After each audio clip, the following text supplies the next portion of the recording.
What's the dumbest thing you've ever seen a coworker do on the job? I used to work for a medical device company where we had a cadaver lab on site. One day, one of the freezers in which we stored human tissue broke. The lab tech working that day had the bright idea of moving the tissue samples to the break room freezer, where we keep food. Thankfully, their boss caught wind before they enacted their terrible plan and put a stop to it. Story 2 searched the CEO's bank account info in our system. Took less than 10 minutes for him to be walked out by security. Also saw a guy walked out in about the same amount of time for looking up accounts he had no business seeing. Contrary to popular belief, banks do not F around with privacy. If you are looking up something, you better have good reason to. Story 3. Guy leaned over an open circuit that had power, and the metal zipper on his jacket touched a big capacitor, and the cap discharged into the zipper and soldered the whole thing together. Story 4. Security guard got fired for using a water bottle that he found in the gym. He said he was planning on putting it back, but it was in his backpack, so he clearly had no intention of putting it back. And also, using someone else's water bottle, then putting it back where you found it, is still grounds for termination. Especially during a ducking pandemic, you door licker. Story 5. Worked at a rotisserie chicken restaurant, and this idiot in the kitchen bet his coworker, friend $100 to drink the raw chicken juice from the chicken prep pan. I didn't think he'd really do it because I said, "You'll collect the money, but you'll die a horrible death." But he didn't care because idiot. Anyways, he was lifting the tray to his mouth when the chef knocked the tray out of his hands and onto the floor. The chef then started a 10-minute, non-stop verbal lashing in English and French. He made the guy completely sanitize the entire kitchen, and when he was done, he was fired on the spot. I imagine he's been Darwin's by now. Story 6. When fax machines were first becoming widely used, I witnessed a coworker shredding numerous pages of a fax meant for a rather important hotel guest because she figured the machine was broken and printing out gibbers. The gibbers was Chinese characters, and she was nearly fired that day. And my nephew's first job was at McDonald's. He was sent out one night to clean the play area. He thought he had been pranked and locked out because when he pushed on the door, it would not open. He scaled the fence and came in through the side. If he had just pulled the door open, he could have avoided a lot of mockery. Story 7. Boss on a construction site,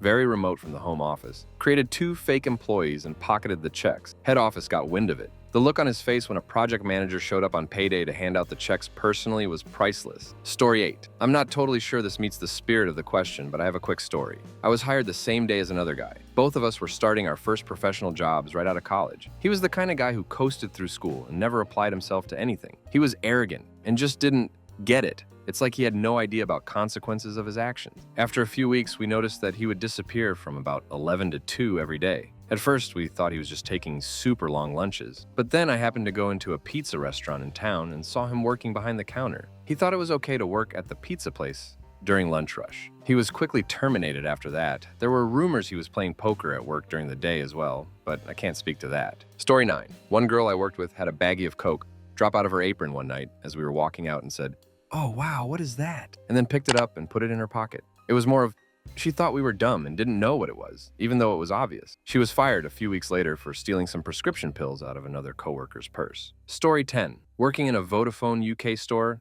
and a coworker who likes to grow chilies brought in some Caroline's Reaper peppers, and the assistant manager picked out of the bag and ate it, before being violently sick, emptying his bowls and needing to visit the hospital for chemical burners to his mouth, nose, throat, lungs, and lead stomach. He ate the whole thing, seeds and all. Story 11. I once had an engineer ask me for help with basic arithmetic. I'm not even certain that he understood it after I explained it to him either. He had data for 7 months worth of tests, saying that there were X occurrences of an event. He wanted to know how many times on average that event would happen in a year. I know if I had 6 months of data, I could just double it, but how do I do it with 7 months? Story 12. My supervisor that night had a taser, and one of my coworkers asked her if he could try it on himself. I have the video of it saved on my phone, and it's hilarious. Story 13. Order a Razor-style scooter that had no seat and a maximum speed of 80 miles per hour. We all told him he was going to die the day after he got it. We were wrong. He just ended up in the hospital with 2 broken ribs, a broken leg,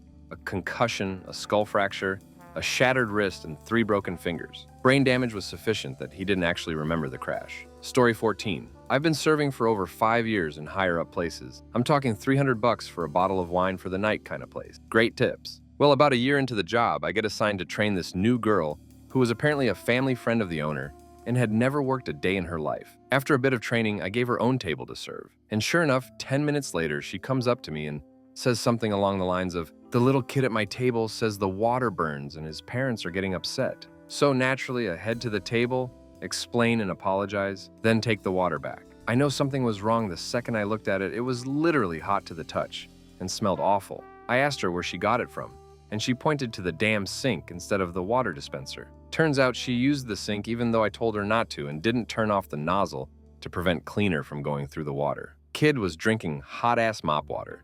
Even though the family raised hell, she wasn't fired, because like I said, family friend of the owner. Story 15. Used to work in Florida and had to go to various home building sites to do my job. Saw a concrete truck dumping old concrete directly on the ground, 10 feet away from the concrete washout area. Told the foreman/supervisor, and he got his ass chewed out, since that can get you into major trouble. I do not recommend letting grandma buy a retirement home in Florida. The vast majority of those old people homes were built so haphazardly and potentially on top of unfinished concrete slabs. Story 16. I never saw this in person, but had to pull the security footage. I work in the corporate office of a company with several satellite locations. A disgruntled employee in his work area pulled a loaded firearm on his manager and started waving it around. Dumb apparently never heard of trigger discipline because he accidentally discharged a round that went through a door and impacted in the ceiling of the adjoining room. Story 17. Guy picked up an explosive charge that just failed to detonate while also visibly smoking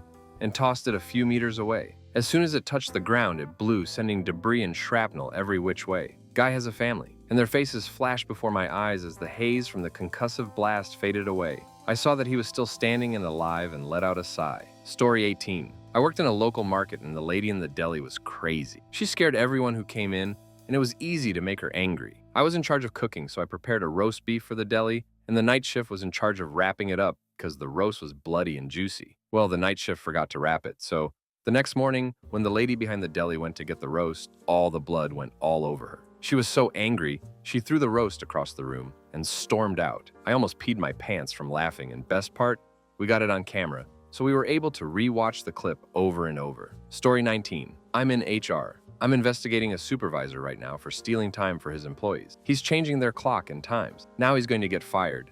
And what did he gain from that? It's so stupid, and I'm so sad that he's doing it. Story 20. I've seen many dumb things over the years. The one I remember best, however, was when I worked in a fast food restaurant where the empty dishes could be put on a conveyor belt. One evening we were understaffed, and the coworker who would clean the tables insisted on closing the conveyor belt so that he could clean out the dining room easier. I asked him several times how that helped, since now the leaving customers were unable to bring out their empty dishes over there and therefore had to leave them behind, so that he had to take them out all by himself. Somehow, he never got my point. Maybe my autistic mind was a bit too worked up to explain my point properly. I just seemed unable to get through to him. It might not have been the most stupid thing I've seen or heard from a coworker over the years, but at least this move was the most nonsensical. It was beyond any point of logical reasoning. Story 21. I am a train driver, and we once had a conductor who climbed into the incoming train at a train meeting. We were halfway down the line when I realized that the other train had 2 conductors. Story 22. Poured a bucket of water over ice to clear the loading bay drive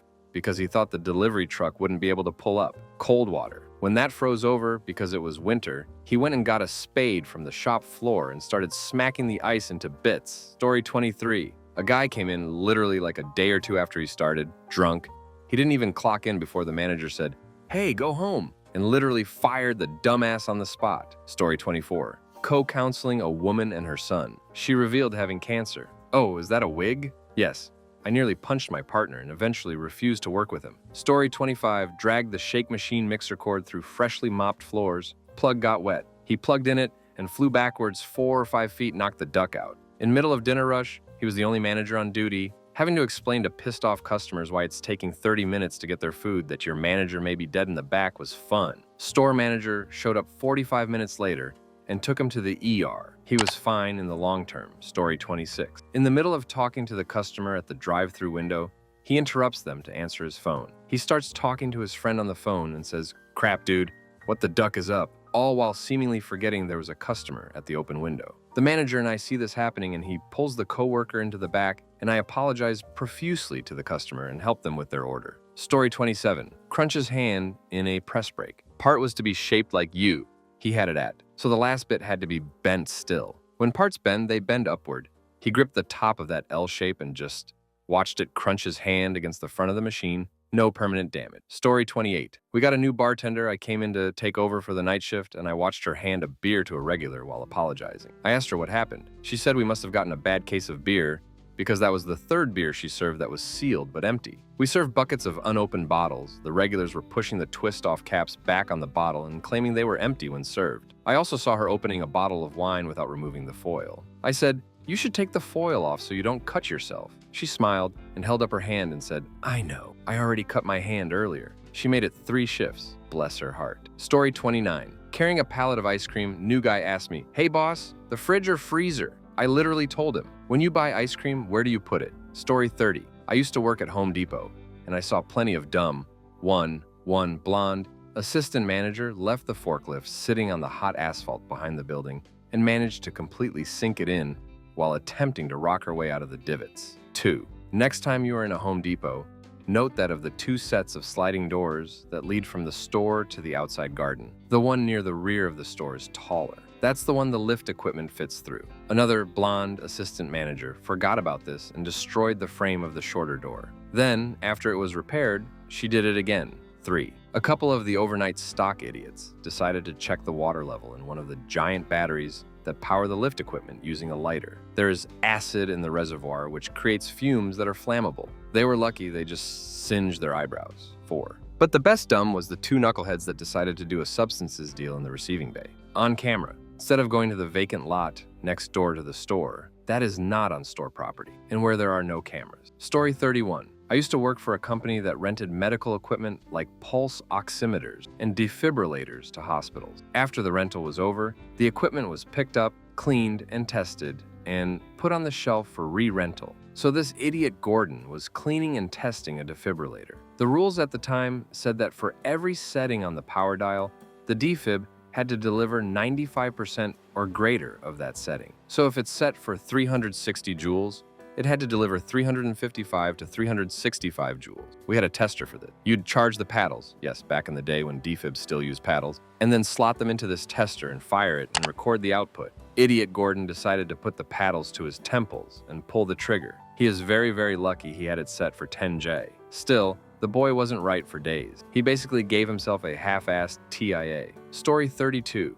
Testing UPS data security. This was in the late 90s, and we had been told that there was a 100% ban on any adult film, including just pinup pics. Girls in a bikini could get you in trouble. Jeff didn't believe it. He sat and thought and calculated that there were at the time, over 10,000 desktops across UPS worldwide operation. No way they could watch them all. So he went to Usenet to a group and finds a subject line he likes and starts downloading the picture.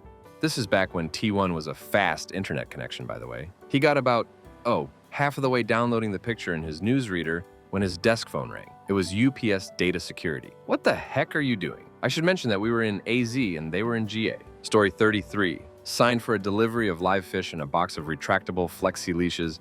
Told the UPS guy, yeah, just leave the pallet on the outside dock, then never told anyone it was out there, where it sat all night in 10-degree cold. Of course, all the fish died later the next day, and I'm totally amazed the $2,200 box of flexi leashes didn't get stolen. All totaled, it was about a $3,500 loss, and hundreds of poor fish suffered. I'm still mad they didn't fire that damn dumbass. Story 34. Told my coworker why we doubt put knives in soapy sinks. His solutions was you put all the knives into an overly full soapy bucket. The knives were not all face down, and I heard he was stopped right before he hurt his hand in there. Story 35. When I worked at a Starbucks inside Target, we were supposed to make and give out free samples to shoppers. My idiot coworker thought we were supposed to give out free full-size drinks. My first day working there, I was filling orders alone, while he made and gave out free frappuccinos. I tried to tell him that's not what free samples are, but he didn't believe me, because I was new. Customers finally complained about having to wait on their drinks, because I was the only one making them. So the store manager had to come up and stop him. So yeah, he'd been giving out free drinks for months. Story 36. New waiter. I was taking a brief drinks order,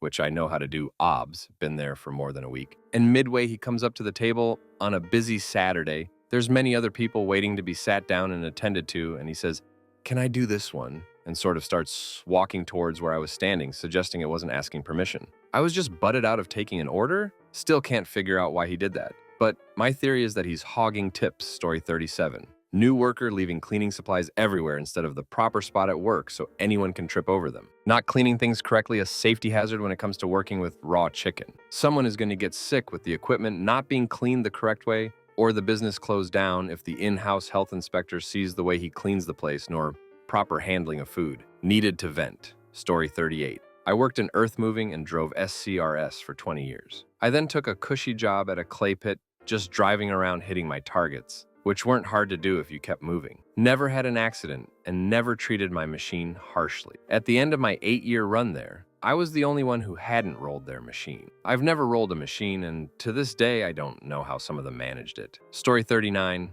Not sure if this technically counts as on the job, but they called in sick the morning of their shift with some feeble excuse, and then came into the store later that day to do some staff shopping, and seemed baffled as to why that is not generally acceptable conduct. They were let go shortly after. Story 40. Call center. Super busy morning and only a few of us at work. Girl changes her status to remove herself from the queue and takes a nap at her desk for about an hour. Supervisor notices she has been unavailable to take calls for quite some time and investigated. Girl was fired later that day. Story 41. Pressed the upward button continuously while waiting for the elevator, and then when they realized they wanted to go down, apologized, saying, "Oh crap, I wanted to go down.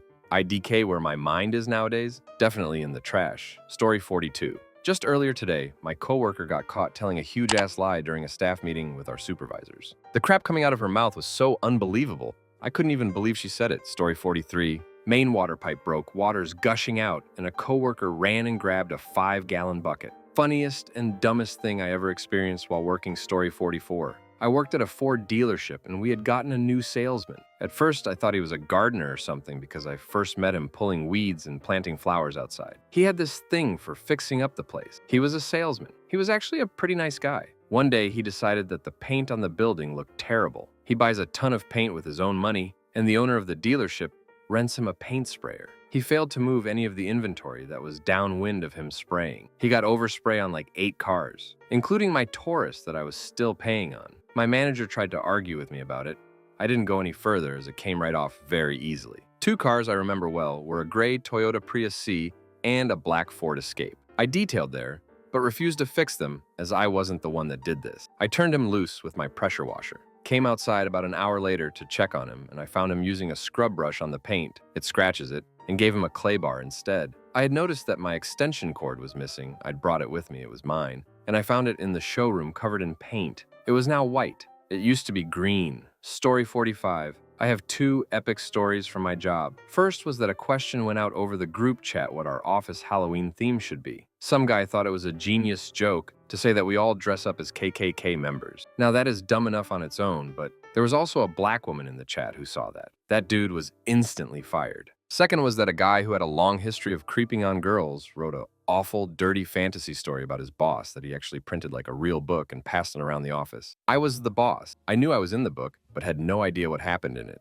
I reported him to HR and he was fired the next day. CEO of the company called me personally to apologize and tell me that guy was fired. I still have the voicemail saved 3 years later. Story 46. My company has a system they use to manage day-to-day operations, of which I have been put in charge. This system has several templates for our documents like quotations, agreements, etc. One of our sales operation personnel came over to me to complain that one of the documents she needs is not in said system. I told her that it has to be there. She replied that it definitely isn't there. I follow her back to her desk and notice that she's on the page to select the document type. I asked her to open up the options menu. She says it doesn't appear there and reads the first option out loud to me. I ask her to keep going. She begins reading out the name of the second option and realizes that that is the document she is looking for. Story 47. I work at a small piercing shop. My coworker tightened this man's fresh piercing to be flush with the skin. She's a professional piercer. I was like, "Why did you do that?" And she just said this other girl told her to do it at our shop.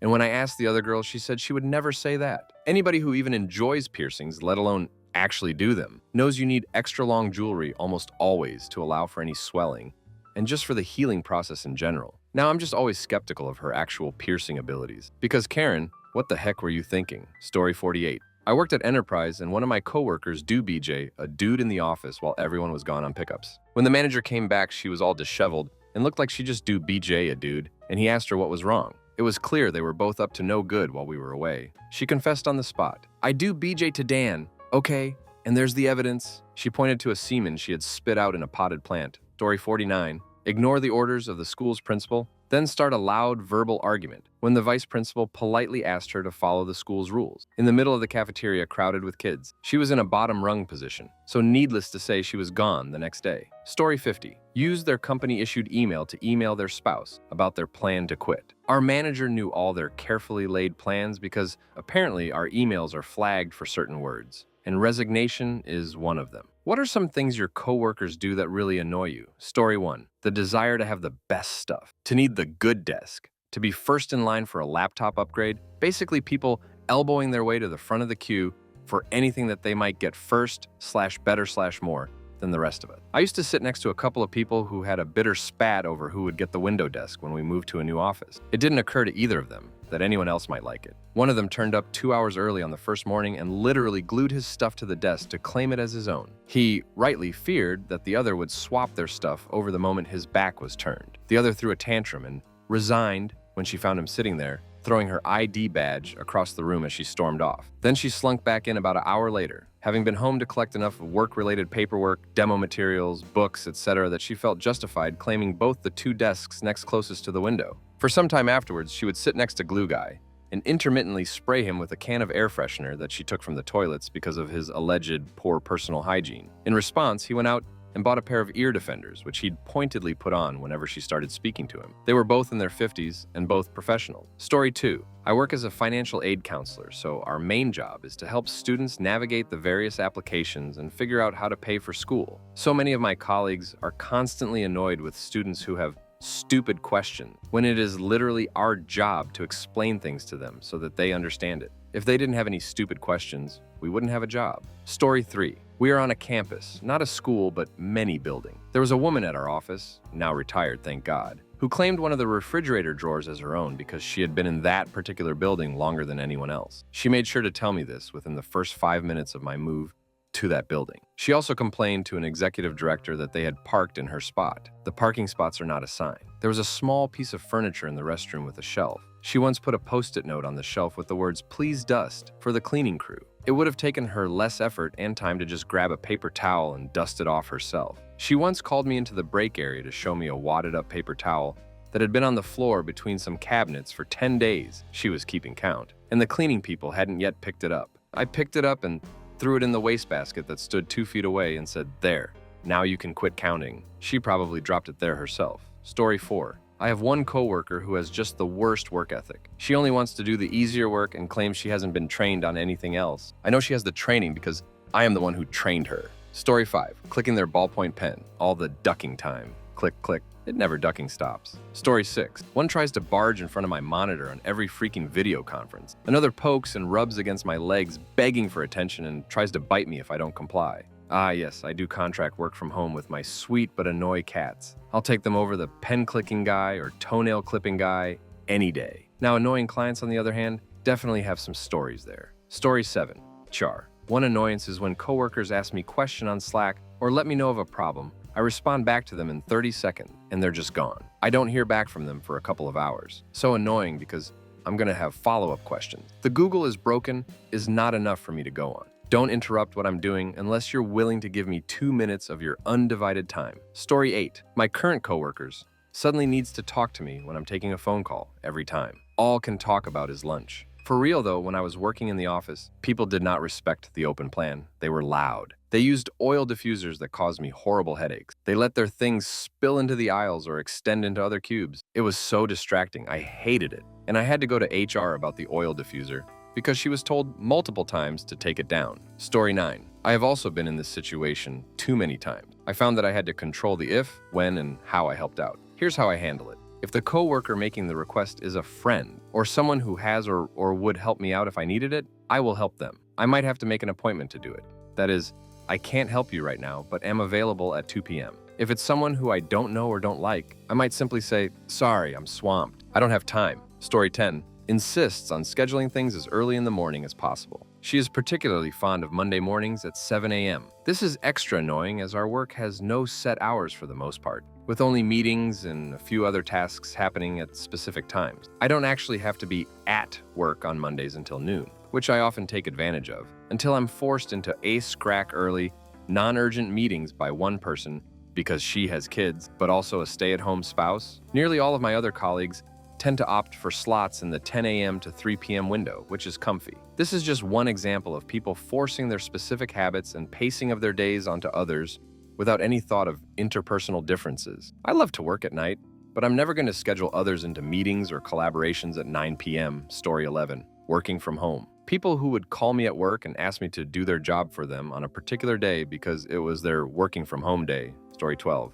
I never felt like I was producing anything that was uniquely mine or getting to develop as a professional. Instead, I was constantly being asked to go back over other people's work, document how they broke something, see if the instructional documentation was to fault, and then write a summary of events and a corrective action plan. To be clear, I was not anyone's supervisor. I was just another analyst, like everyone else. Oh, and the constant I'm is, the visits to my desk, being asked by my superiors to give a demo for something people say they don't know how to do. I once adamantly refused such a request because the team wanted a demo on an in-browser app that literally accepted 5 simple inputs, all of which were clearly labeled and described: zip code, age, gender, etc. Just input these values from your case and click the Enter button. Story 13. We have 1 tea kettle for 100 employees. The kettle holds 12 cups. When it's full, it takes a good 15 to 20 minutes to boil. In the mornings, there is a line of people waiting to use the kettle. Common courtesy dictates that when the kettle is empty, you fill it full and turn it on, and then when done, you fill your 1 cup and move on and let others use up the rest of the hot water. Also, that if you empty the kettle, you fill it full up and turn it on for the next people. So many people just boil enough for their 1 cup of tea despite the line of people. One woman fills up her cup of tea and then a huge thermos with hot water, using all 12 cups of water. So then the people waiting now have to start all over again, heating up 12 cups of water. I have ended up waiting up to 40 minutes or more to get a shot at getting 1 cup of hot water out of the kettle due to these sorts of shenanigans. Now I bring my own in, or buy it. Though I would be nice to have a proper piping hot tea at my desk as I start my day, we are not allowed to bring in our own kettle from home, and MGMT won't buy another one, and there is no extra outlet to plug a second one anyway. Story 14. I have a coworker who talks about himself to me. I have no interest in his crap and avoid him, but he always comes back around, yapping about himself and his life. Annoying story. 15. When they unplug air mattresses, risking a pressure injury for the patient, or when they go against the care plan and use the wrong equipment with the patient, risking a fall, which could seriously injure the patient, or when they dress them in clothes 6 sizes too big, so the patient can't walk without their pants falling down, so they have no dignity but also increases falls risk due to tripping over clothes. Or maybe when they leave someone on the toilet for an hour and come in and turn their call bell off because there are other people to see. Story 16. I really like my coworkers and get along well with them. However, one guy talks and talks and talks about the most inane things. If he isn't talking, he'll just stand in my office. I don't mind talking, but what could be a 5-minute conversation will last an hour. No exaggeration. It's just hard to be nice at times. Story 17. I currently have a coworker who likes to share her antiquated viewpoints on gender. She doesn't get all the new categories. Harassment, she wouldn't mind being harassed, and I'm somehow stuck listening for 5 minutes. Story 18. Coworker sends email. Coworker then sends an instant message 37 seconds later, letting me know they sent an email. Coworker asks me for assistance for part of a task. No problem, then it can go one of a few ways. Assumes that I will take over that task, or be completely ambiguous about who is doing what to complete the task, or will continue with the task on their own, but continue to provide mundane updates about it. Remote working makes this a little worse, I think. Hoping it will get better as we get back into the office and can just speak to each other about it for 5 seconds. Story 19. Moaning around my desk like a ghost because the printer, not my printer, is jammed or out of paper. If you can't deal with basic printer issues in the 21st century, go live on a farm in Amish country. I am not your work wife. Oh, and the foodies.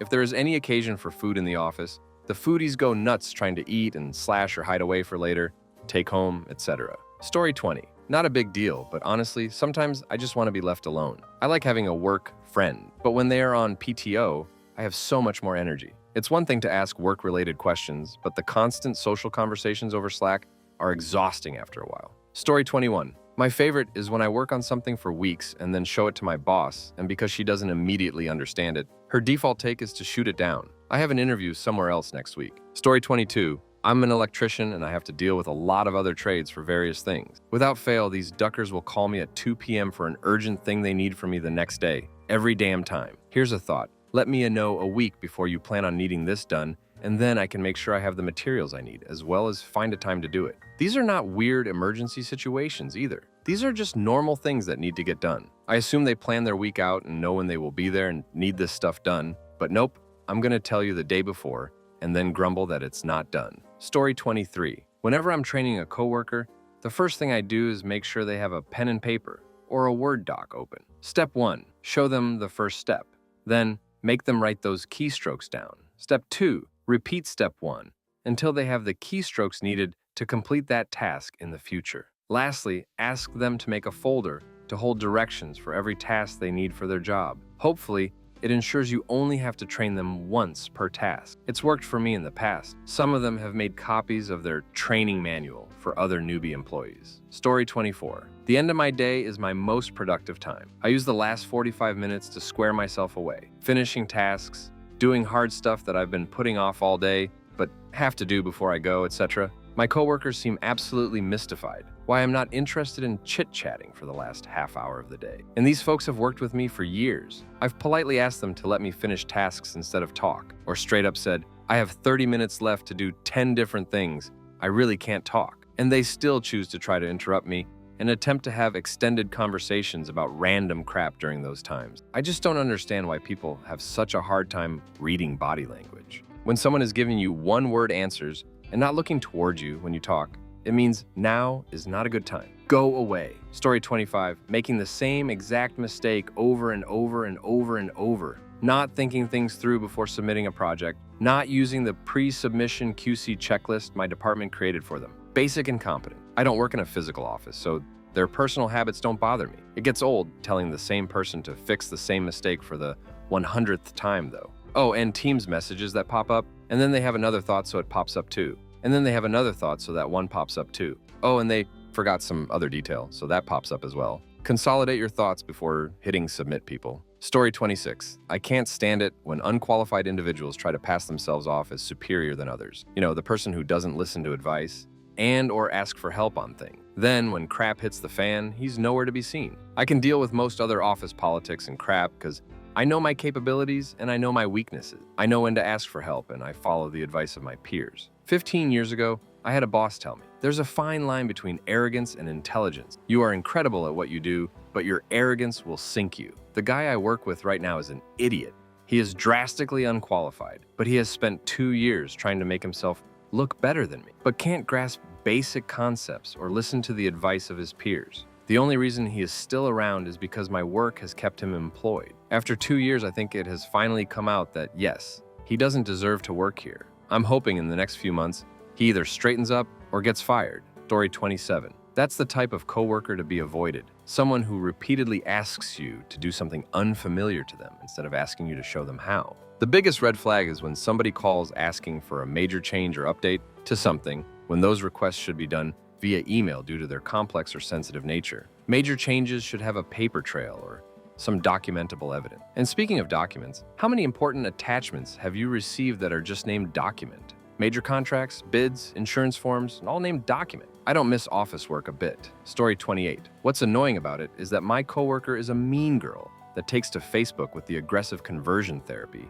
Then when people clap back at her, like they have the audacity to speak up for themselves. Crap is annoying. Story 29. I have a coworker who loves trying to take over my projects. When she doesn't understand why I made a certain decision, she'll schedule meetings without me to make her own decisions about my project. The disrespect is infuriating. Story 30. Opens multiple vitamin bottles for his daily dose of supplement every day. I'm so tempted to buy one of those 7-day pill organizers and anonymously leave it at his desk. Story 31. In a shared office space with partitions, there was a day that there were only 5 of us instead of the usual 8. One guy says, "Hey, a little music never hurt anyone. Let's liven up the mood a bit," and proceeded to turn his music on regular volume, no headphones. It's like, now I have to go out of my way to now ask you to turn it down or off, making me feel like the rude one. I didn't. I just went to lunch. Story 32. The only pet peeve I really have is our parent company asking for urgent analysis/information about something when they've had ages to do it, but just forgot to ask us for our part until the last minute. Story 33. Unnecessary noise. Listening to their music on their headphones, which on its own is absolutely fine by me. But then they start playing the drums on their desk. Grossly distracting. Story 34. I used to ask for information off the database that he controlled, and he would just stand up and say, "You can find it faster than me." Then he would walk off. Story 35. They call in sick when they are not sick. We have a very small team that is already stretched thin and walking on a razor's edge. When one person calls in sick, everyone else has to work that much harder because we still have just as much work to do. A few months ago, the entire support staff of the clinic where I work was ready to walk out. I would not be surprised if we get there again very soon. Story 36. I don't understand when people are tasked with training and then they aren't available for questions or take hours and hours to respond. I get that training sucks and that it can be annoying, but if you leave new people hanging, then they'll forever act new and needy. One short demonstration isn't enough for a lot of people, especially when it's their first time taking on a new responsibility. Story 37. Loud, obnoxious talkers. The ones that have to talk all the ducking time. No, the whole office doesn't care what you did on vacation. The whole ducking office is not interested in how gay people have sex. Shut the duck up and zip your pie hole. You might learn a thing or two in meetings and they won't drag on for an hour for a 15 minutes meeting. Newsflash, you're not that important. Story 38. Sat next to a dude and for several days, unpleasant wafts of gas intruded my workspace. Eventually, I asked him kindly to please stop farting in the office. He got defensive. Then it stopped. Seriously, everybody farts. If it happens once or twice, fine, but a couple of times per hour, several full days, and you better do something about it, without anybody having to bring it up. Story 39. Burping, farting, no volume control. Gotta out-talk the next guy. Coworkers complaining about tasks they got to do when they have the easiest job in the house. Yeah, I work with a bunch of filthy brewers. Story 40. Well, the guy that's supposed to be training me is very quiet. He's very nice and is helpful, but sometimes I just scurry around after him in total silence for 3 hours. Story 41. Sing. Usually the same song so it gets stuck in my head, even at home, and thinks out loud as she's working on something. I'm having to hear her whole thought process. Of course, that's only when she's actually working. Spends a lot of time chatting with other people about non-work stuff / how much work she has to do. Like, how about just shut up and do the work? I get the need for little chit-chat breaks and doing what you need to do to get through the day, but also, hey, there's other people trying to focus on their own work here. We sure don't need a play-by-play of every thought and song lyric passing through your head. Story 42. I don't like being stopped on my way to the restroom or to heat up my lunch by a coworker asking me to do something for them. I'm in HR. Don't put it on me to remember your request, to not get distracted by something / someone else before I make it back to my desk. Standard reply equals send me an email. It also annoys the crap out of me when people clip their nails or constantly blow their nose at their desk. Don't get me started on people that microwave their leftover fish for lunch. And I freaking hate inquiries on what I'm eating. Mind your business. Story 43. Newbies having no respect for older members of the team teaching them. Refuses to engage. Being fake and talking to me in person but never talks to me otherwise. Instead, bypasses the team member supposed to be teaching them to the manager. Bringing past trauma to current workplace. Always talking about new workplace. Always wanting to chat when in the office. We have work to do.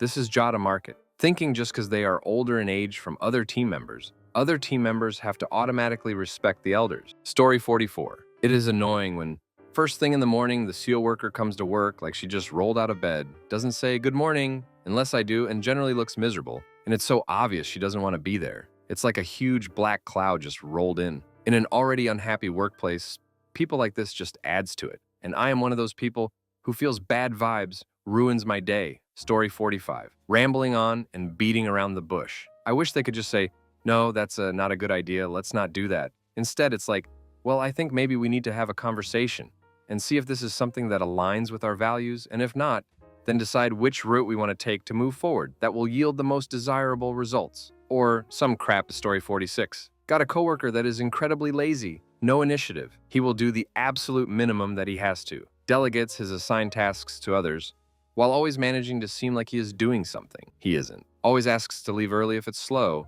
and the boss won't fire him because we haven't found a replacement for him. Story 47. Being nosy, staring as if they're analyzing, standing very close up on you at the microwave in the lunchroom or vending machine, being loud, standing around by your desk or in the walkway, gossiping and walking in your way, and not say, excuse me, what's that dumbest question asked by your coworker? Story 1. I have plenty of coworker stories, but this one is in the same vein and about a classmate of mine my senior year of high school. The girl in question was older than everyone from being held back, so among a class of 17 to 18-year-olds, she was 19/20ths during our senior year. One day when class was chilled out, a back and forth got started about gas prices, and she said, I don't get why people are so worried about gas prices, because When I go to the gas station, I always just get $30. And I crap you not, I had to break down for her that if she got $30 of gas and it was $1 a gallon, it would get her twice as much gas as if it was $2 a gallon. And she wasn't being funny. I saw the light of realization in her eyes. She's a cop now. Story 2.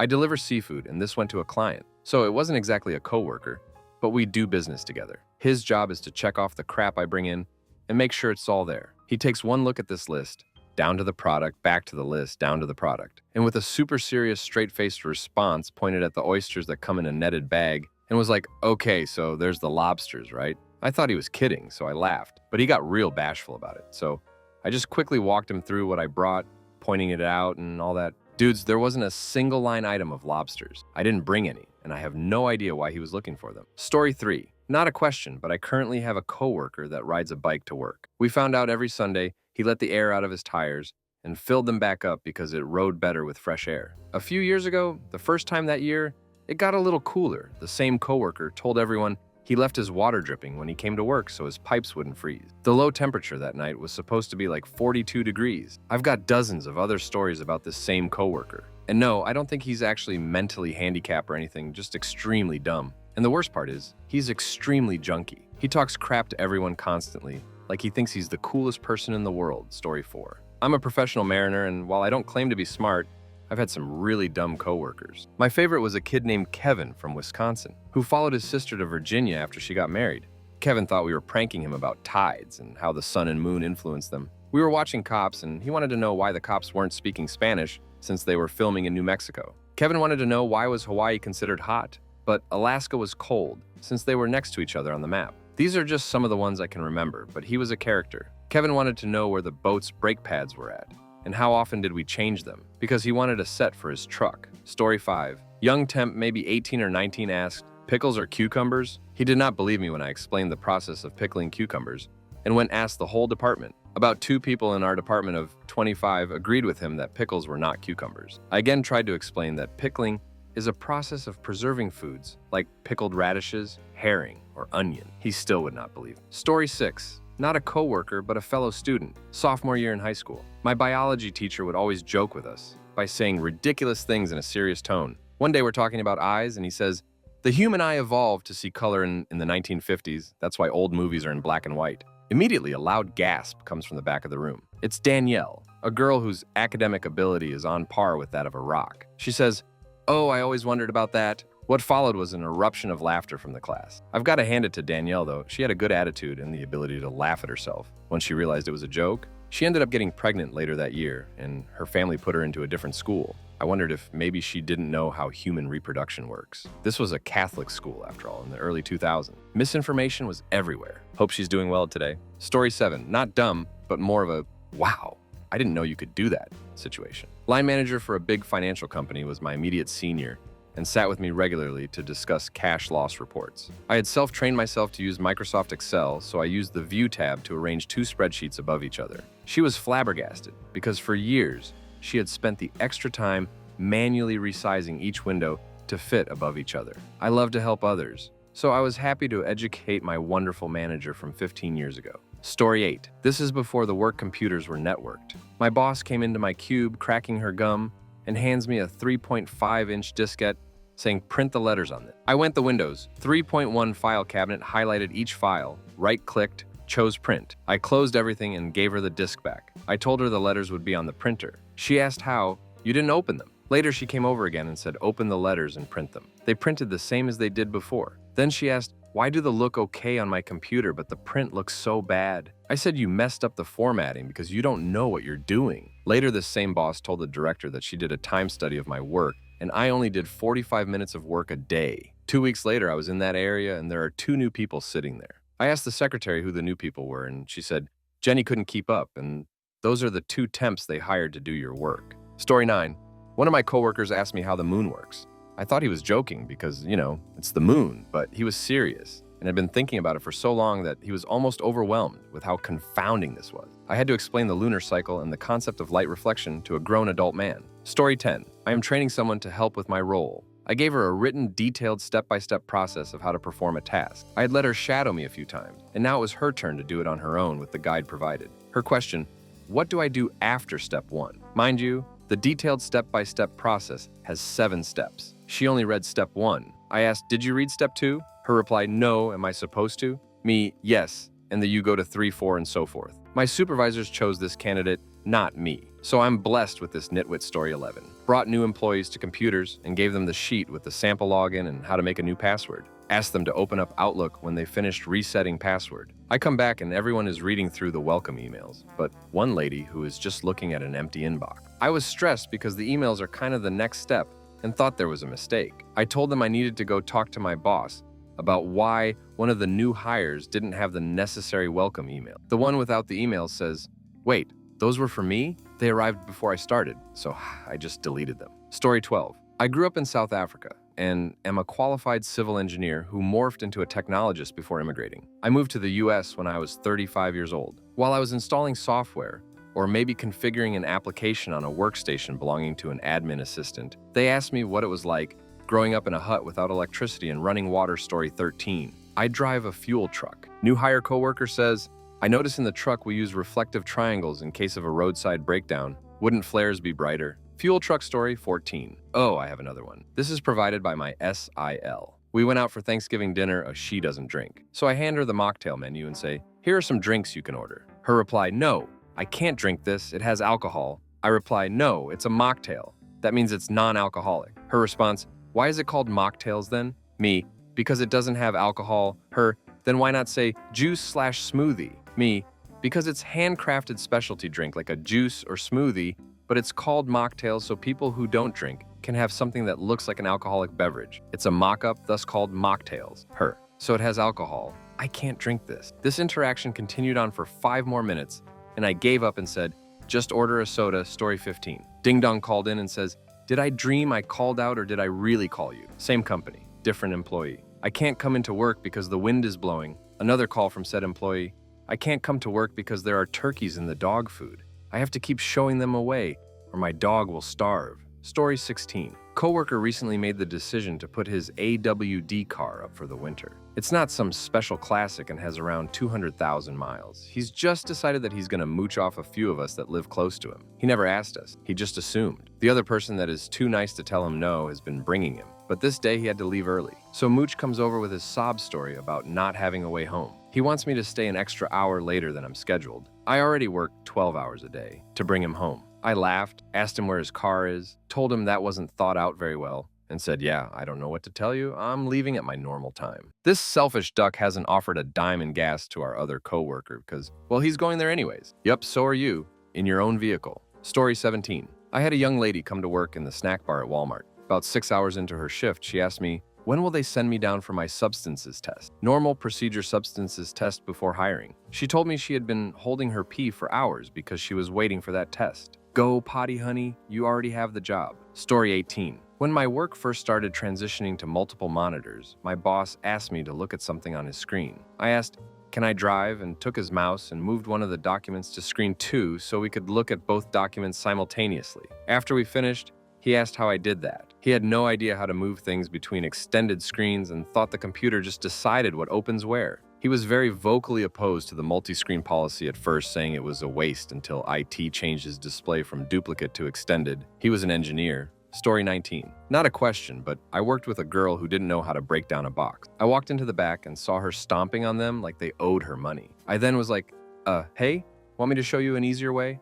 Broke the box down and she goes, "Oh wow, that is easier." She then very quickly turned out to be the worst worker I've ever seen. Story 20. I worked in an aviation engine rebuilding company in the early 80s. A Vietnamese immigrant mechanic, recent hire, was over at a small plane, Cessna 182-Continental O-470-U. Replacing the engine cylinders, think top overhaul. He was loudly cussing out the US, the engine, the company, his life, and I kept hearing banging noises. I went over as that is a bad sound when working on aircraft engines. He was yelling at me because it didn't fit. I asked politely for him to back away from the engine. I looked/glanced and saw the issue right away. The cylinder was upside down, with the pushrod openings on the top and not on the bottom like the other two on that side of the engine. The cylinders are tapered and only slide on over the pistons one way. That was his last day on the job. Story 21. When the change shortage happened, our bank was low on quarters, so we ended up getting a ton of 50-cent pieces. My coworker, also a front-end manager, pulls them out of the bag and says, "Whoa, what are these? Really big quarters?"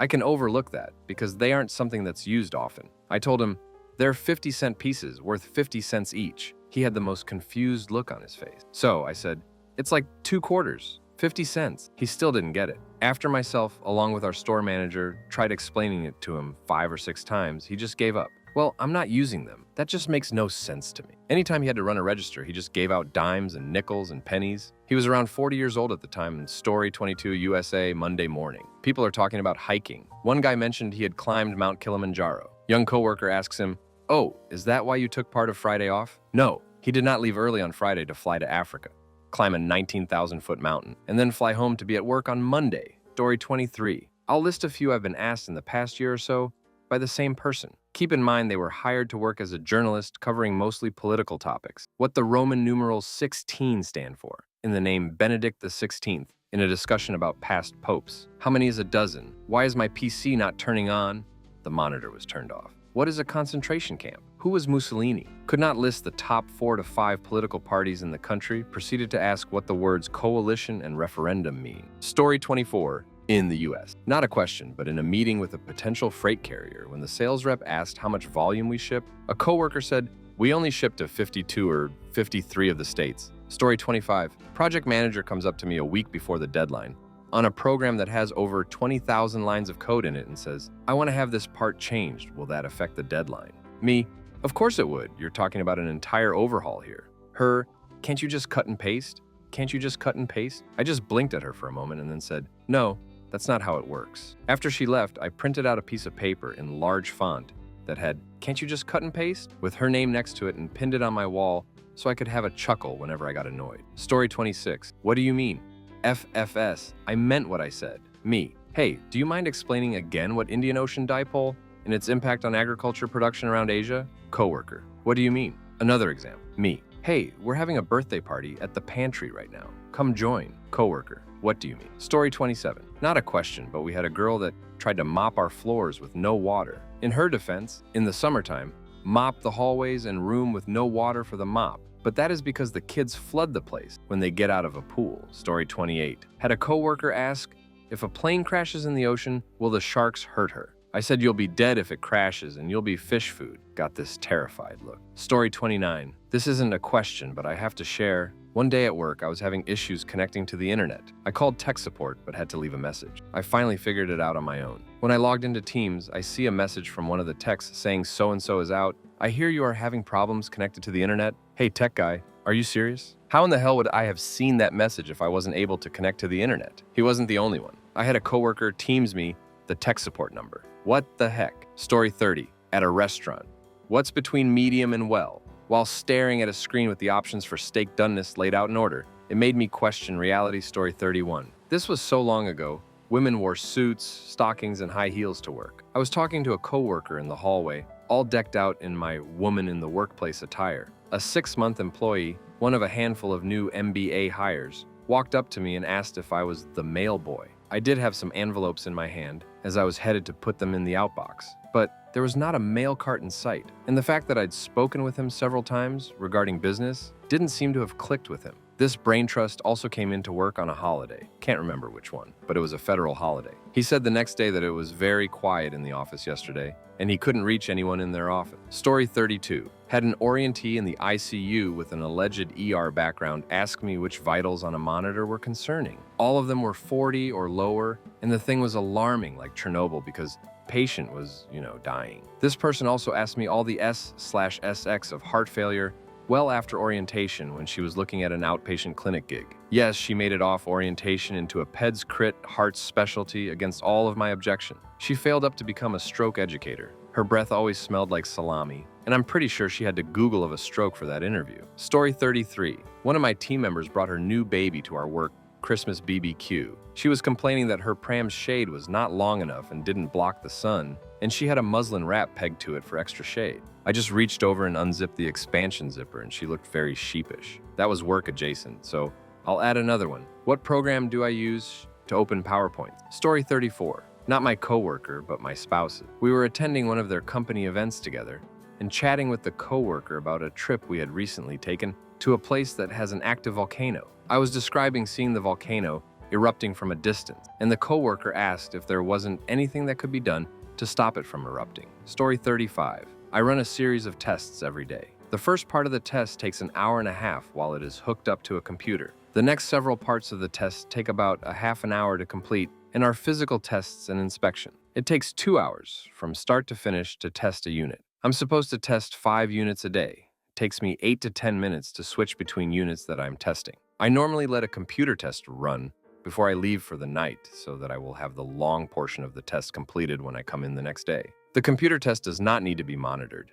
The computer does all the work. So, at the beginning of the day, I spend the first 10 minutes switching out units, so my second unit for the day is starting the 1.5-hour test process. I then finish my first unit of the day about 45 minutes into the shift, and the second unit is completed at the 2-hour mark. I have a coworker who can't understand that if it takes 2 hours to test one unit, why do I have 2 units done in the first 2 hours of the shift? Mark, it's because I let the computer do the hour-and-a-half test the night before on the first unit of the day. He isn't able to comprehend multitasking. That I finish the physical inspection of the first unit while the second unit is running the computer test. Regardless of what I'm doing, when the computer test finishes, I stop, spend about 10 to 15 minutes switching out units, and start the next computer test. Then I return to the unit I was inspecting. Mark filled in for me one day and wasn't able to finish his 4th unit before the end of the night. I always have a 6th unit finished the night before, but hold on to it, so I actually complete 3 units in my first 2 hours on the job. I finish my 4th and 5th unit before lunch, and then the second half of the day, I prep my units for the next day so I can get ahead.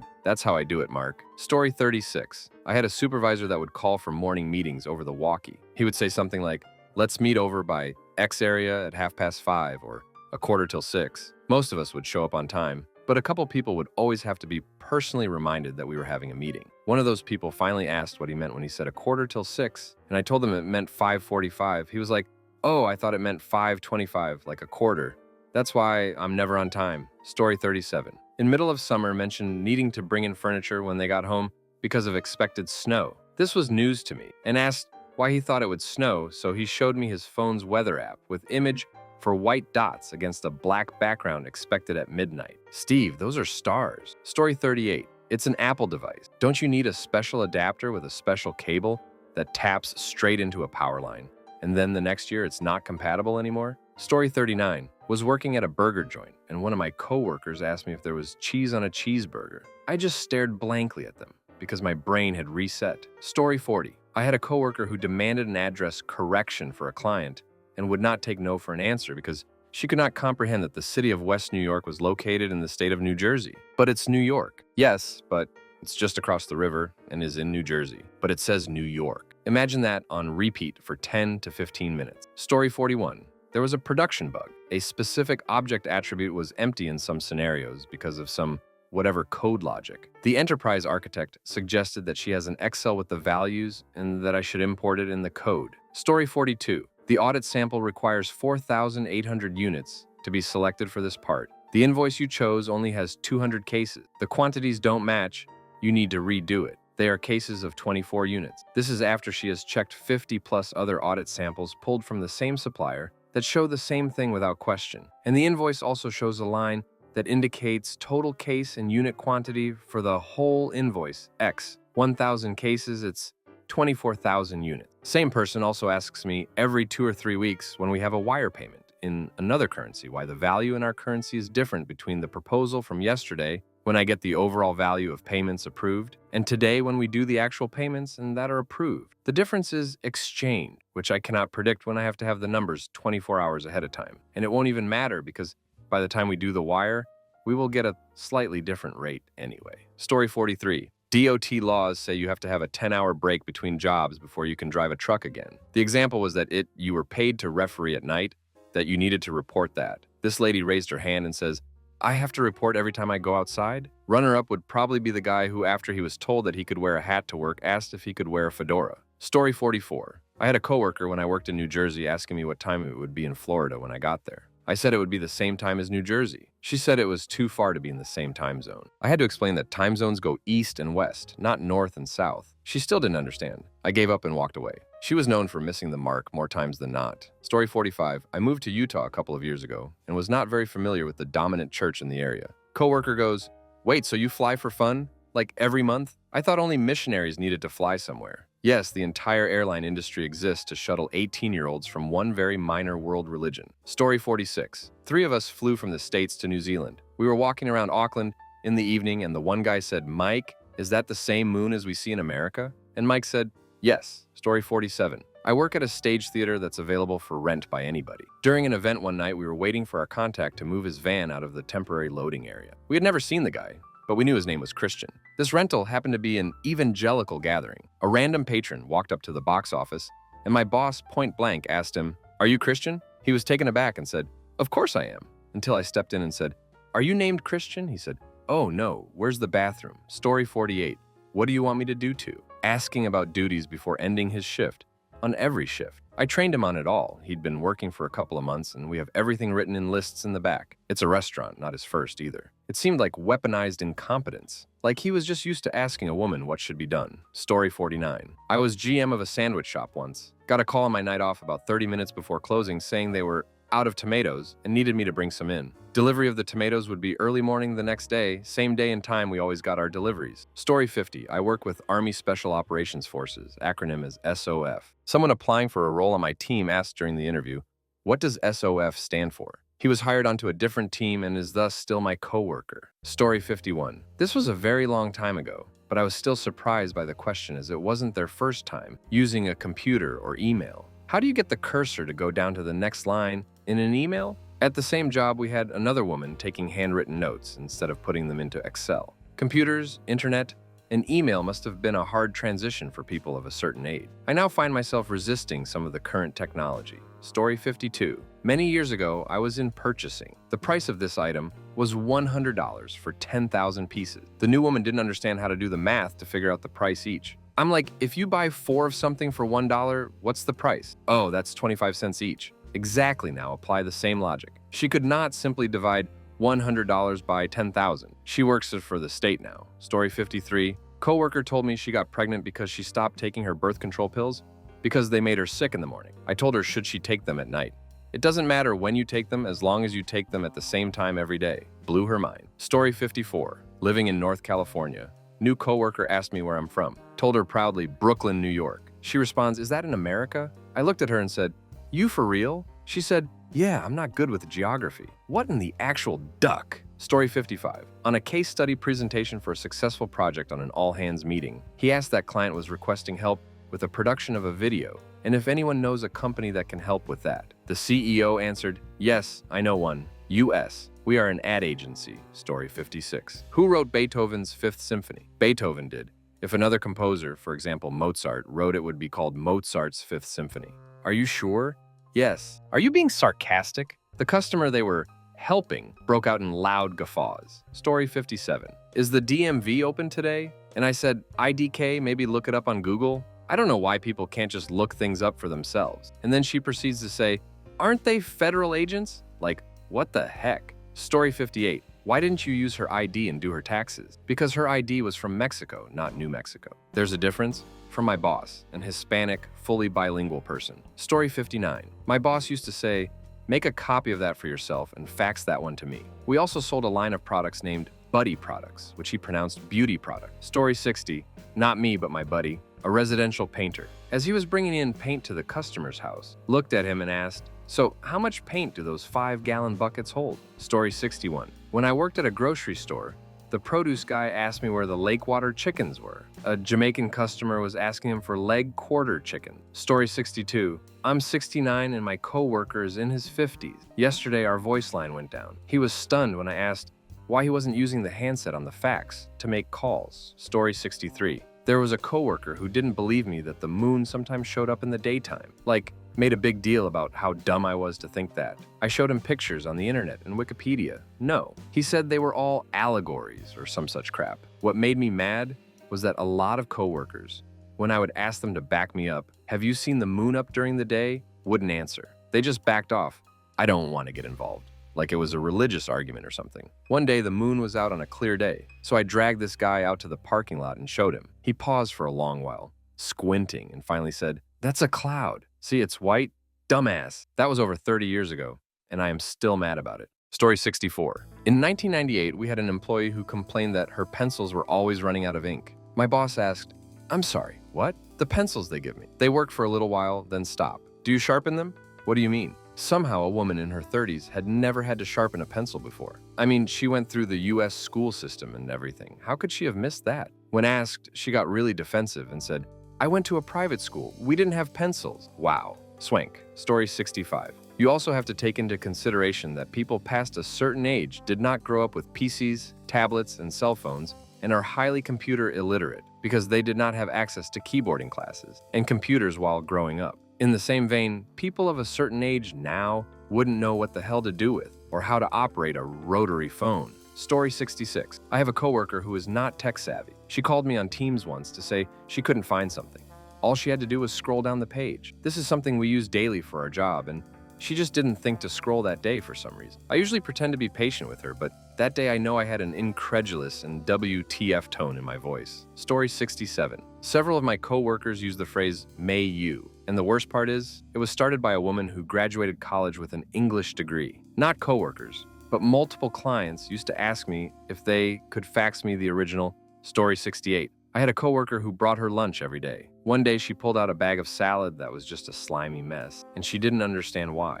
After all, she had frozen it well before the expiration date. Story 69. Why our fees for a specific service are set up the way they are. Asked by the CFO who's been here for 19 years. I've been here half that long and have had no input into our fees in any of that time. Story 70. Is your main Mars? My name is Mark, Mars with an S, that is. I just say yes. I don't correct Mars folk. Sometimes I say it is short for Marcy, and that my dad wanted a girl. Story 71. Have a person who's worked at the shop for 5+ years and asks what size of screw to use to put stuff together. I struggle not to say, measure it yourself, you dumb idiot. Story 72. I was the receptionist. We work in a glass building. Coworker comes up to me and asks, what's the weather like? We work in a glass building. You see what I see. Story 73. I hired my BFF to work for me. He's a great guy, and we work well together. And I actually met him back in the day when we worked at Blockbuster Video together. I love him to death, but sometimes his thought process breaks my brain.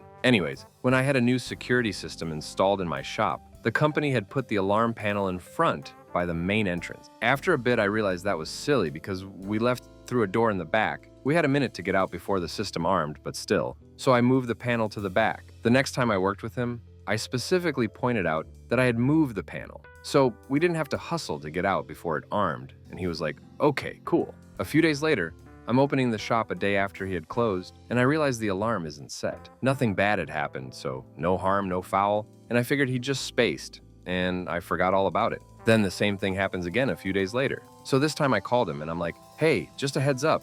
I've noticed you've forgotten to set the alarm the last few times you've closed. He goes, oh, we still use the alarm?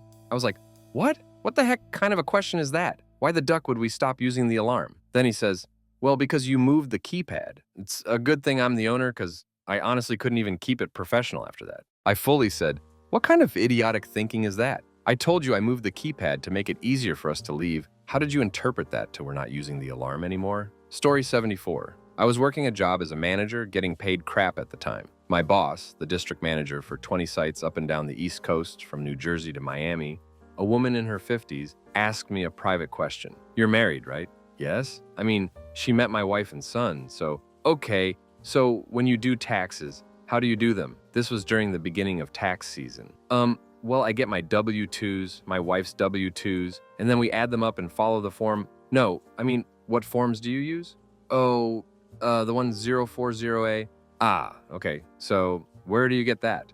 The post office? This was 1995. So that's where you got them. Or the library. Sometimes the IRS mailed them to you if you filed before. Yeah, see, because I have been filling out the 1040EZ all my life, and apparently there's a salary limit. Bonus this year put me over that limit. At the time, the limit was $27,000 or something, which was low. So I realized for the first time in this 57-year-old's life, she made over $27,000 in a single year. Even in 1995, that was not good at all. She should have been making twice that. I realized in that moment that even if I got a promotion, I would never make a living salary in this company. It was the first step out of working there into a much better job. Story 75. At a management conference for a Fortune 500 company. We had the culmination of the event in a giant ballroom at an event venue. Almost 3,000 employees in for a big brainwashing and motivational "we are the best" session. In this part of the event, several of the C-suite avail themselves for a QA session with them. They have microphone runners pacing the aisles and running to the hands that were raised, and questions would be heard by everyone over the PA/media system. Many solid questions. What's our plan moving forward here? How does this challenge affect our growth plan there? When can we expect our financial update on XYZ project, etc.? I'm frequently surprised by the questions as solid examples. Then the microphone runner got the mic to one coworker. She was addressing the CEO directly via a microphone. Why did we have to renew parking passes after the new parking lot opened? I'm paraphrasing and filling in from what I remember. It was 5 years or so ago. We have hundreds of offices and impact millions of people daily. And she was asking about an oddly specific situation. That probably only impacted a couple people. The collective murmurs that erupted indicated I was not alone in my reaction. Story 76. Not a question from a coworker, but stupid nonetheless. I'll preface this by saying that ageism is real. You don't realize how real until it hits you in the face, hard. If you're over 40 at tech company, the younger employees assume you're a tech phobic. That said, during my training at a facilities maintenance company, the 20-something woman who was training me said to me, in a tone that sounded like Anne Sullivan trying to make Helen Keller understand the word water. Now, if you highlight the text on your screen with your mouse and then press both the Control key and the C key at the same time, that will copy the text. And then, if you press the Control key and the P key at the same time, I wanted to scream, "I know how to copy and paste, sweetie. I was doing this when all you could do was fill diapers." At one point, I hit the spacebar on my keyboard to move the screen down one page, and this woman gasped like I was a wizard. "How did you do that?" Geez. Not every person who is older than you is a Luddite, and they have years of experience, which is actually worth something if you take the time to talk to them respectfully. Have any of you ever had lazy coworkers at corporate office jobs? What eventually happened to them? Story 1. Many became managers or directors. Some of the others left sales and went into support roles, and a few mastered the art of looking busy. One guy, no matter what time of day or where he was going, had a folder under his arm and a coffee cup. This includes into the men's room with folder and coffee cup. Story 2. I was let go. She stayed, doing fake work because she kissed the boss's ass. It was research work, and she never could find the needed information. She always used the boilerplate language that said there was no new information available. I wonder if she ever did any research. Story 3. Yeah, they were forced out of the position. Upwardly, and then upwardly some more. Meanwhile, anyone who actually did work are amongst the unemployed Redditors now. No crap. I have 5 former colleagues who were awesome stomping around here somewhere. Story 4. Every time it was a manager, they were untouchable. In fact, I've learned over the years that being a good manager isn't even in the criteria for getting the job. They just want to know if you'll fit in with the other do-nothings. Story 5. I got promoted. They then got transferred to my team. They continued to be a bag of fecal matter empowered by stolen oxygen that nearby trees were ashamed to produce, and eventually I transferred their coaching responsibilities to my boss as they continued to fail while the rest of the team excelled. And when they had a skip level, they blamed everyone else. They caught a PIP, and I got a raise. We all got laid off. Corporate job. Story 6. He retired, but that man used to do actual work like once a week and leave everything else for me and my other 3 coworkers. I started as a temp at this company, and we worked with business clients, so had to take calls and emails, and he would make the call bounce to other people because he didn't feel like talking today. I guess because he was older, he felt he paid his dues already. He would also eat his lunch at his desk, then nap at his desk, head bobbing and everything. I never ratted on him though, because other than being an annoying lazy ass, he was hilarious and one of my biggest advocates. Story 7. I used to be the guy doing all the work. Came in early, skipped lunch, worked late, solving everyone else's crap while they happily skipped around. After a few decades and several burnouts, I gave up. I only did the bare minimum. Cut every corner. You know what happened? Absolutely nothing. Company survived. Didn't lose my job, still got paid, and story 8. Yes, I have one now. My bosses were kind of assholes and made him cut down to 1 day a week instead of getting rid of him. But I do data entry and I often have nothing to do, and when asked, they don't give me anything, so I hope no one thinks of me as lazy, but they could. Story 9. Similar to some other comment, the lazy coworker was excellent at kissing butt, so nothing happened to them. Meanwhile, the person who was doing all the work for them got yelled at for asking for a raise. Story 10. I currently have a lazy and incompetent coworker who never ducking does anything right. And for the past year, I've ended up doing all her work.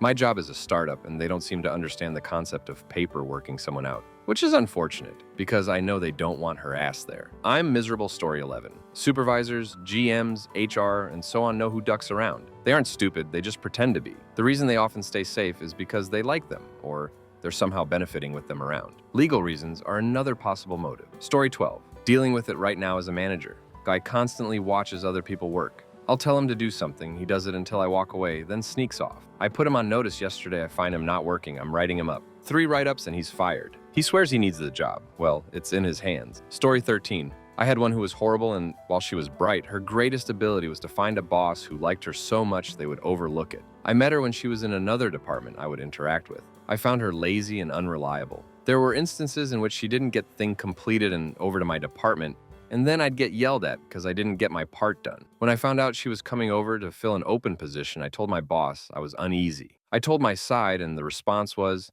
I needed to stop being a problem and figure out how to get along with her. When she came on board, she was worse than I imagined she would be. She got nothing done, ignored her work, and would disappear from her desk for an hour or so routinely. One day, she spent an hour on the phone trying to get Girls Gone Wild to take a DVD back her husband didn't like. The manager who brought her in then abruptly left, so I had a new boss who quickly found out how bad she was. I went on vacation once and left everything out with detailed notes on what needed to be done and what to expect to complete everything. When I returned, nothing was complete. My new boss was freaked out why nothing got done. He said things weren't left available and labeled as I held up every item he mentioned properly and clearly labeled. Items needed to complete my work he claimed never showed up from other parties. I held every up as he said them. Then she went on vacation and we had to work overtime to complete everything she had ignored. My boss then started checking into terminating her and found he was best to start with the annual review, which was 8 months away. A couple months before reviews, she announced she was moving to California to take over the family business. Due to how long it would take, my boss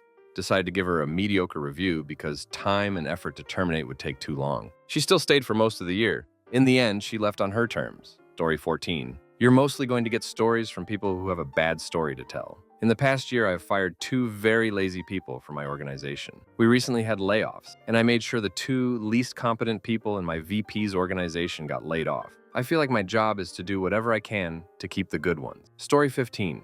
Yes, most of them were pink-slipped after corporate realized they couldn't work from home during the COVID lockdowns. At work, they could use others to cover up their shortcomings, but when they had to turn in a project on their own, it just went so wrong. Freeloading gossips is the bane of an office. Story 16. The bigger the company, the less they will care.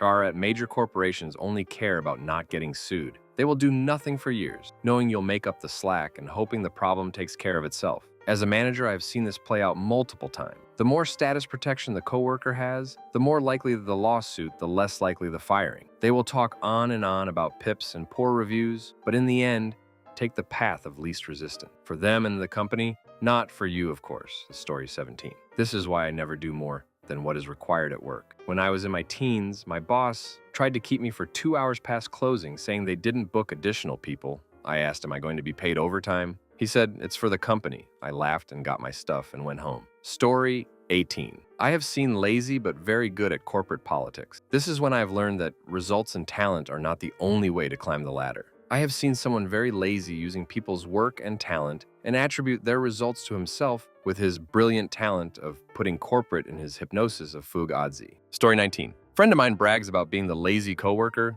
literally spends all day crap posting on Discord, and we ask him, shouldn't he be working? And he says that he is at work, which is why he's doing nothing but meme all day. He got promoted twice in the past 3 years and got his salary doubled, being one of the laziest people at the company, doing nothing but complaining anytime he's given any real work. He is living proof to me that it is not a joke that there are some companies that let you fail forward. Story 20. The issue is who is to judge who is incompetent and who is not. Most of the time, it's the incompetent employee that thinks he is #1 guy in company, while others are just lazy bums. Story 21. There was an alcoholic and he had an excuse of coming in late due to his mother had cancer and had to take her to treatment. He had wet brain and I could see it. She died and he kept drinking and coming in late. They warned him about it, but he kept drinking and they fired his ass. Wish I was there for that. This mainframe programmer. The other programmer said he hasn't done thing in years. Finally, he got a major job. He demanded I was at his beck and call. I said sorry, but I have other jobs to do. One day management figured out he did nothing and laid him off. Brought into a company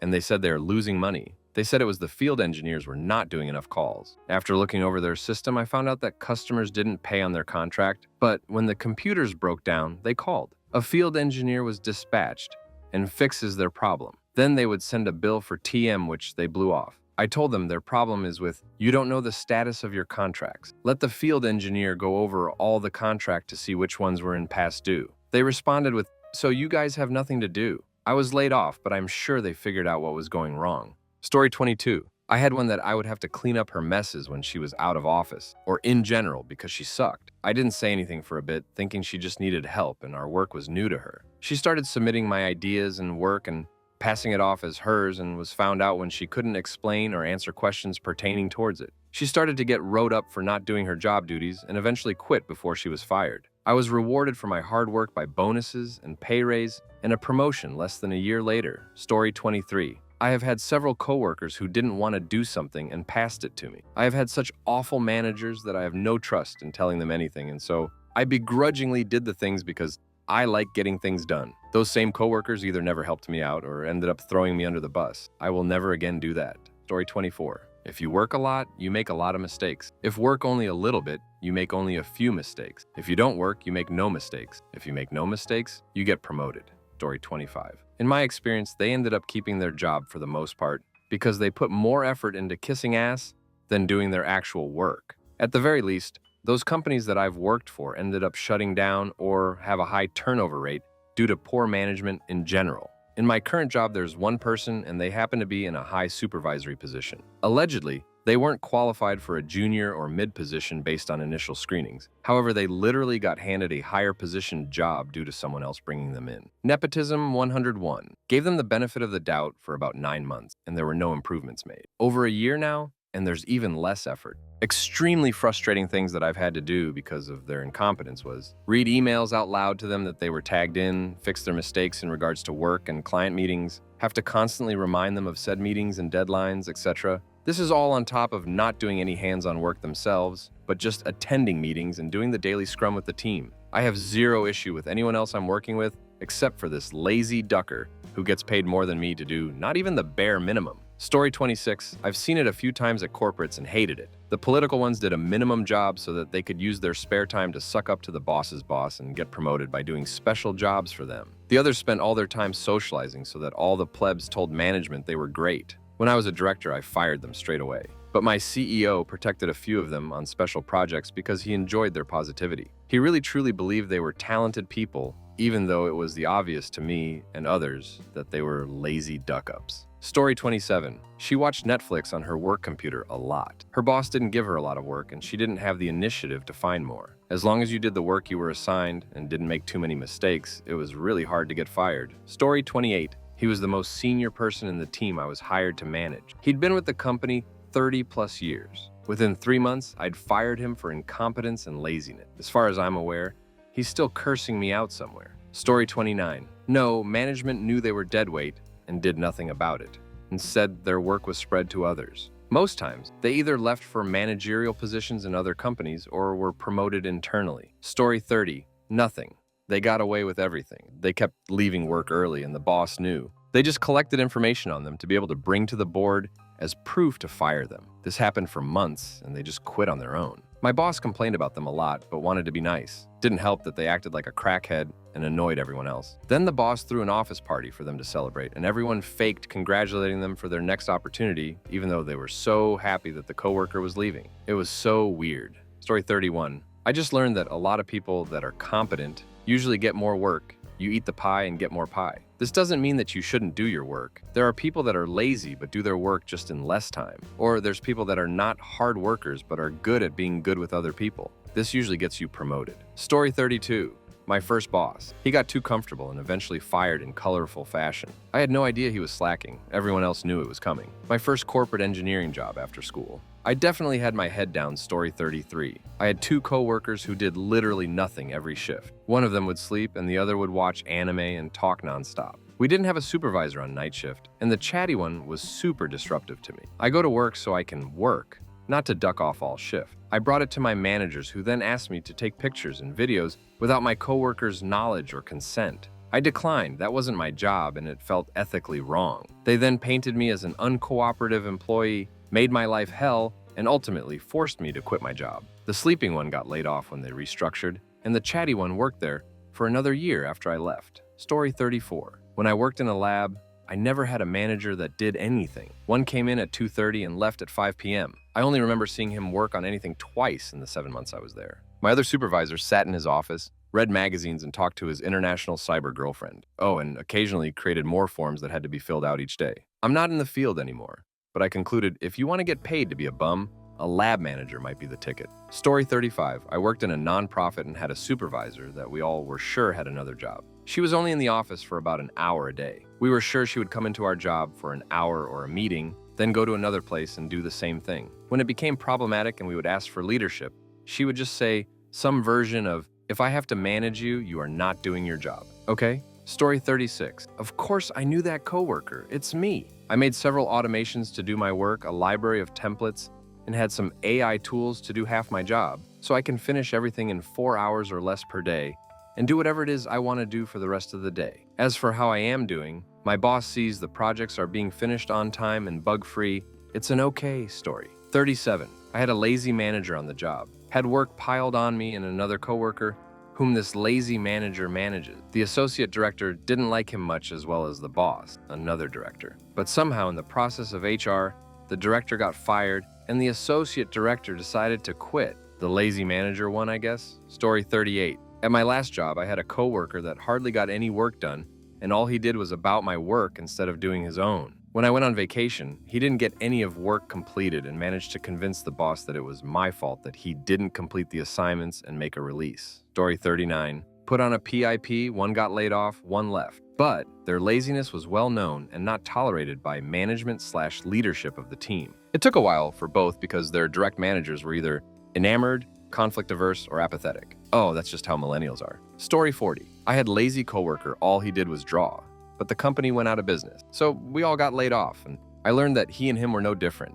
I worked hard and solved problems, and he just chilled. At the end, we both got let go. Story 41. The thing is, you can't control other people or their success or failure, and you don't want to be the one complaining about someone else. That said, you can use their laziness to your own advantage. Story 42. They got the promotion I wanted and worked night and day for. Found out her and our supervisor had a thing going on too. Quit on the spot, and I'm the happiest I've ever been. Story 43. There were 3 at my current job. They got endless second chances, but an investment fell through and my boss was forced to lay people off, so they are all gone now. Story 44. I'm about to boil my blood telling this story. This lazy piece of crap got the job because his mommy worked as a manager at some department, came into my department because he supposedly had background. This mother ducker knew nothing, not a single ducking thing about the job or the field. I was kind, so I started showing him how to do everything. I was wearing multiple hats and basically running the show along with the lead. They did clerical, I did everything else to help them out. Was also a supervisor and the lead at the same time. Then,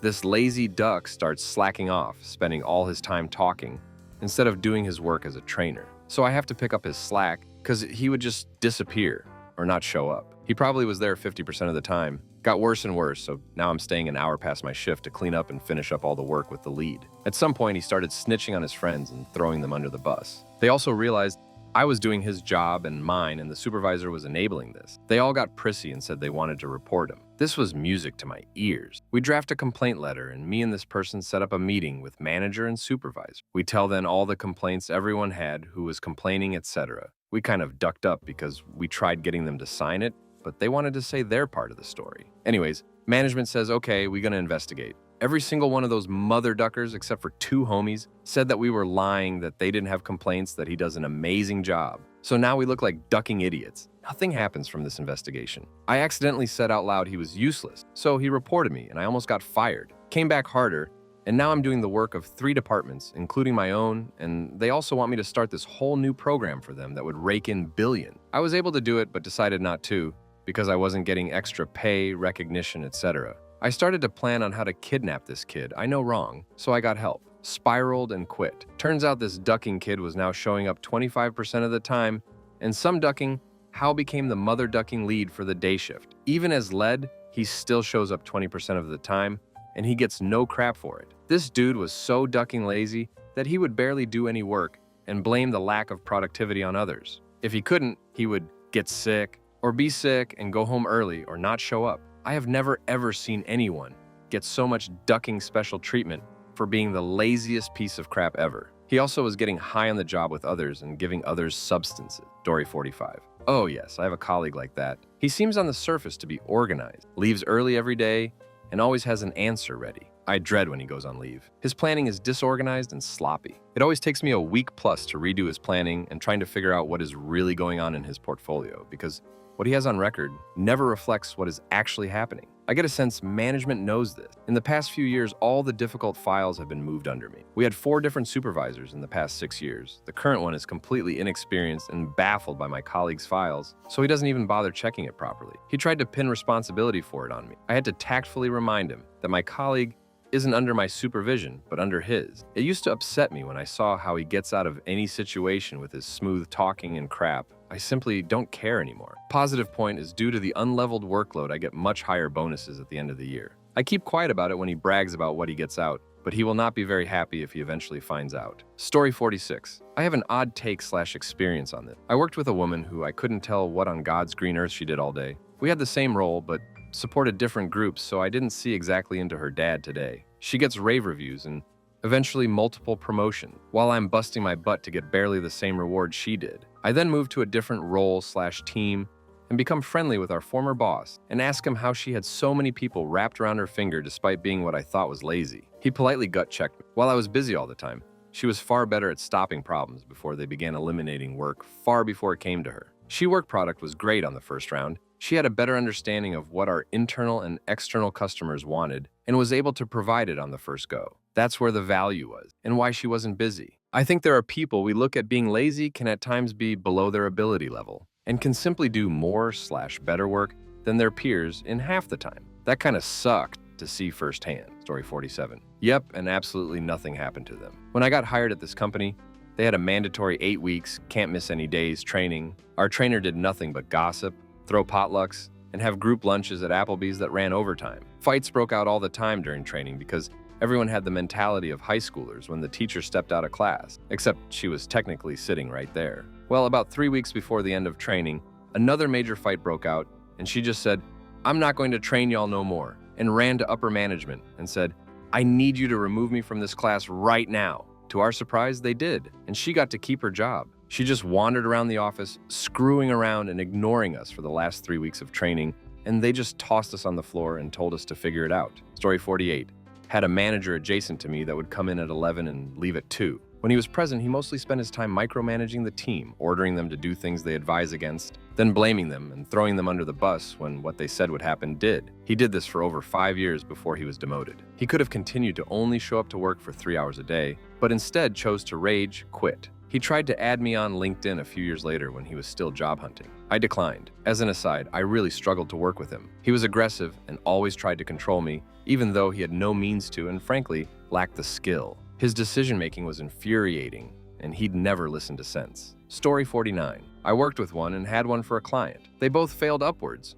One would cry every time she faced criticism. She was once called incompetent by someone above her. No one wanted to fire her because they knew she'd start bawling her eyes out, so to get her away from them, they'd just give her a new position. The other, the client, would just get promoted for the same reason. They'd make him someone else's problem. For 3 years, we dealt with him in new departments, and for 3 years, he'd drop the ball and would stop answering emails. Later, someone would step in to finish the project while apologizing that the former guy we were working with was promoted. Eventually, the entire circle would repeat itself. Story 50. I'm the lazy coworker. I'm usually praised because it's not about hours worked, it's about problems solved. I once had a VP at a $2 billion revenue company tell me they were about to put 4 people on a 3-month task pulling data because of the way the GUI worked. Well, 2 days of trying to find the DBA later, I saved the company a year of time. That almost happened because no one in the accounting department knew what a DBA was. That's the flip side. Most people who are working hard at something immaterial in comparison to the way it could be done. Story 51. Not sure what will happen to the lazy coworker at my job, but she thinks she might get laid off. She doesn't have a lot of responsibility and doesn't seek out new challenges or ways to get involved, so she sits on her phone a lot. It bugs me because she will try and talk to everyone around her and distract them. But we're friendly, so I'm not going to say anything and we'll just let the situation work itself out. She's not my direct report either, so I can't even do anything if I wanted to. Story 52. My wife works for a big company in gaming. There are multiple people on her team who have barely logged into the work from home channel in months. Been on the team for years. Think one of them is finally getting replaced, but only after months and months of interviews for a replacement person after complaining about his lack of work for literally years. All in all, he'll have been there for almost 5 years, making nearly 6 figures a year to do ducking jack crap. Story 53. There was one that would talk non-stop. She even would go into the director's office, and the director told the managers not to let her go into her office. So if she slipped into the director's office and managers heard, they would go get her with dumb excuses, and sometimes she wouldn't catch on and just continue. She promoted to supervisor at a different region. She would never do her job, and a lot of us were very vocal about it. Story 54. I am now the lazy coworker after previously being the hardest working one at past jobs and seeing the lazy ones get treated much better. Currently, I'm making the most money I've ever made while barely doing a thing. Remember, kids, the ones who appreciate your hard work are not the ones who control your paycheck. And loyalty in the workplace is a meme story 55. He was promoted to manager because he got on the good side of the last manager that left. Funny enough, now as manager, he is trying to track us with numbers for how much work we get done, and he overall has the worst numbers. So now he makes up work for himself to fill in the gap. Oh, I wasn't on the phone because I was working on X story 56. He will be promoted because he does not pass judgments, and people obviously have some benefit from him being there. Plenty of people work plenty of ways, none of which we will ever control, and they are at every job of any normalcy. Best way to avoid lazy people is join the special forces or become an astronaut. Good luck, story 57. There was a guy who was promoted from a labor job to an office job. 14 months in, he would do 30 minutes of work in the morning, then put on a movie, put his feet up, and play games on his phone. At the end of the day, he would do another 30 minutes of work and go home. He probably did that for a couple of months before he got fired. Story 58. Just shows us how much you should just not care about working hard. Your manager won't appreciate you anyway. I got home office all day and just chill. We'll get back to work eventually. Only people really profiting are those who invest. And as long as you are not an investor, you just don't care about it at all, story 59. I am the lazy guy, I do my work and do it well. Manager says I exceed the expectations for my role/band, but I don't go above and beyond. I am certainly not going to look busy because that is how we always did it. If I have nothing to do, I peruse Reddit and crap like that, or practice my programming skills. Story 60. I recall having a boss who did literally nothing. Over the years, I'd taken over all his duties and simply propped him up, feeding him answers and analysis like Cyrano de Bergerac. Within a couple of months after I resigned, he was exposed and let go. Story 61. As a new manager, obviously you need to be patient, be friendly, learn fast, and then step by step try to change things. Most managers are just trying hard to prove themselves. A manager should lead, not show how to be the best dictator. Story 62. They usually get promoted. I had a coworker who literally knew nothing who was made an assistant, and multiple people complained about him being in a helping position, but not actually knowing any, so he was promoted again to a manager. Story 63. They make problems to seem important and waste everyone's time until people see through it and they get fired, or they don't see through it and you leave. I left. Story 64. In my previous workplace, there's two. Both avoid work like a plague. One was eventually let go while the other one does just enough to not to be let go, but I think they are collecting data on him to have enough to let him gone though. Story 65. He's celebrating his 6th work anniversary with the company soon and complains day in day out that everything is so unfair. Meanwhile, I've moved up from management to head of level, and he's been stuck in his role for years. Story 66. I have a lot. They're all supervisors or trainers. They all do a crap job, and then our agents continue that trend after training. Most infuriating crap. I have to explain basic things to my supervisor weekly. Story 67. I have personally known 2 coworkers who got laid off, and 1 coworker was encouraged to retire. One of the 2 that was laid off might be considered lazy because he just was not doing his job. He had his own business and was constantly on the phone and out of the office area discussing his business. He was actually grateful to be laid off. The second one that was laid off was just a nasty guy. Did not get along with anyone. Not anyone on our team, not anyone in the other departments we worked with, not any of his classmates in his systems engineering class. I could write a book on this guy. The third one, who was encouraged to retire, I actually liked and got along well with personally, but I did not really work with him because he was on first shift and I was on second. My teammates on first shift were happy to see him go. He had transferred from another department where he was a second-level manager. Apparently, he had pissed someone off on high and forced to accept a transfer and a demotion back to engineering staff. Level 5, so he was not losing money. Because as engineers, we charged to a contract we were eligible for overtime pay. He took all the overtime, that was offered. My teammates from first shift said he barely did any work and the work he did was often kicked back for corrections. Yeah, that did not please the managers in my department. So he retired. He did tell me before he left that he had another job lined up, probably why he did not force the issue to get fired or laid off. I did not narc on any of these coworkers. I am certain some of my other coworkers did not hold back. Plus, these coworkers were kind of obvious in their behaviors and not flying under the radar at all. Story 68. I'm 49. Let me give you great advice. Never gossip or say anything bad about anyone at work. Find everyone's good qualities and focus on those. I always tell people, you get farther if they like you than you do if you work hard. Every job is just a learning experience. If you learned everything you can there, it's time to leave if you are not moving up, or you will become bitter like others who've been at a job for 20 years. When you overachieve, the boss needs you to make them look good. When you're likable, they don't mind you moving up the chain. Never tell people too much about yourself. People may feel you could be more open, but then they never have anything they gossip about. Lots of people think they have to dim your light so they can shine. Remember what's important to your coworkers, so you can ask them about from time to time. In a sweet way, everyone feels like nobody cares. If you care, they will never forget how you made them feel. Don't just work. Always build your resume.